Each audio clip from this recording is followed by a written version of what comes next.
Let's talk about the two youngest generations on the block, Gen Z and Gen Alpha. On the surface, they seem pretty similar. They're young, they're always online. But man, when you really dig in, you realize they're being shaped by fundamentally different worlds.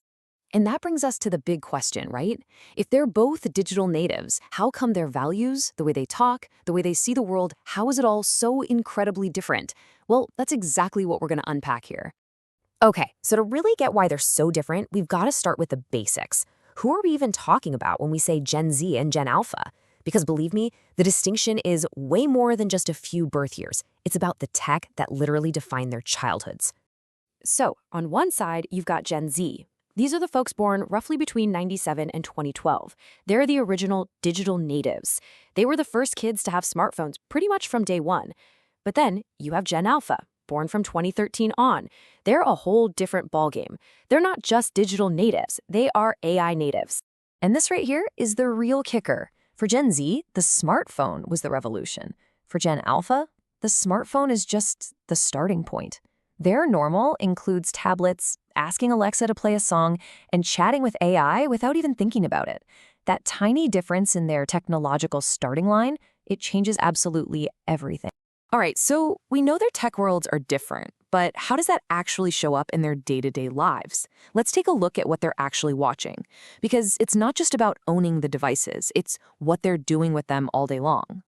This breakdown gives us a perfect snapshot. I mean, look, YouTube is the undisputed king for both. No surprise there. But check out the other platforms. TikTok is absolutely central to Gen Z's culture. But for Gen Alpha, gaming platforms like Roblox aren't just games. They're becoming their primary social network. And it goes way deeper than just where they're watching. It's about the vibe of the content they want. Gen Z is all about authenticity. They want raw, unpolished, relatable stuff. They love commentary and content that tackles real social issues. Gen Alpha, on the other hand, is drawn to bright, super fast-paced edutainment. Stuff that's built around characters they already love from games and shows. And this leads us to a really important idea, micro-content. See, Gen Z will stick with a longer video if it's something they really care about. But Gen Alpha's world is dominated by these tiny, interactive bursts of content. Their brains are just wired for these quick, super engaging, and often repeatable little moments.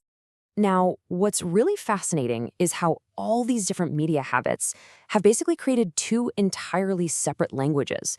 Even though they're both living online, they are definitely not always speaking the same one. Yeah, a phrase like this, it's textbook Gen Z.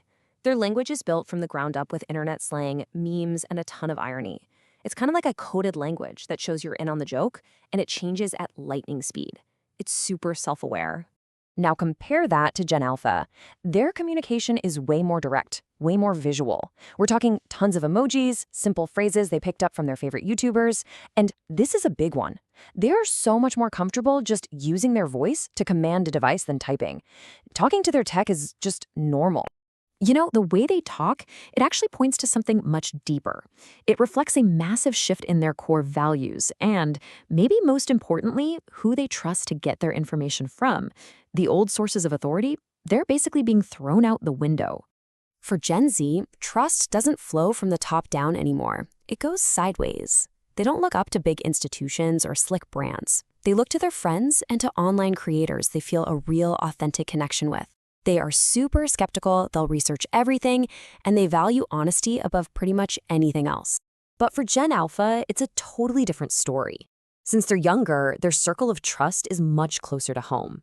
It's being shaped by their parents, who are often millennials, and the kid-safe platforms they're on. And what this does is create this really powerful window for early brand loyalty through the characters and stories they connect with. Okay, so we've broken it all down.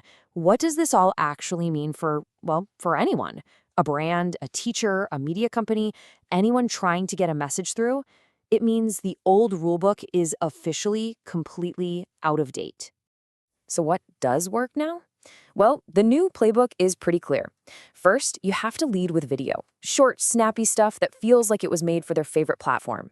Second, you've got to use creator-led messaging. You partner with the people they already listen to. And third, you have to be totally transparent about your values. And on the flip side, that means the old tactics are an instant fail. Any hint of a hard sell, any corporate speak, any ad that just looks like it was copy-pasted onto their feed, they will tune you out immediately. That generic one-size-fits-all message is dead and buried. When you boil it all down, everything we've talked about comes back to this one single, kind of scary number: 8 seconds. That's the benchmark for the average human attention span. In this world, you don't have time to build up to your point. You have to earn their attention in the first few seconds, or you've already lost. And that leaves us with this one massive question to think about. We're really just starting to get our heads around Gen Z's impact on the world, but Gen Alpha, they are growing up with AI as a constant, normal part of their lives. As the first true AI natives, they're not just going to play by the new rules. They are going to completely rewrite them. And the rest of us, well, we're just going to have to keep up.